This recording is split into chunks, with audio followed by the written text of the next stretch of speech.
Apektadong ilang bahagi ng bansa dahil ito sa masamang panahon na nagdulot ng matinding pagbaha sa ilang bahagi ng Visayas Region. Yan ang ulat ni Floyd Brenz. Ilang lugar sa bansa ang naapektuhan dahil sa matinding pagbaha dahil sa masamang panahon na nagdulot rin ng pagkaantala sa ilang lugar.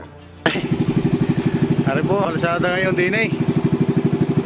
Bigot kami, hindi kita daan doon. Sa video na ito, inilalarawan ng uploader kung gaano kahirap tumawid sa kalsada sa Visayas Region. Bangka na nga ang gamit nila para lang makatawid sa kalsada. Ang isang pagawaan ng tinapay na ito, hindi rin nakaligtas sa baha dulot ng masamang panahon. Kitang-kita sa video kung paano inaangat ang bawat tinapay na nakalagay sa bawat baking tray.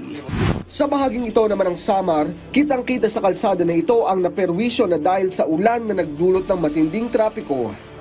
Sa Northern Samar pa rin, halos lagpas bubong na ang baha dahil pa rin ito sa matinding sama ng panahon. Paalala sa ating mga kababayan, patuloy pa rin tayong maging alerto at kung maaari ay lumikas sa mga malalapit na evacuation centers. Floyd Brenz para sa Pambansang TV sa Bagong Pilipinas.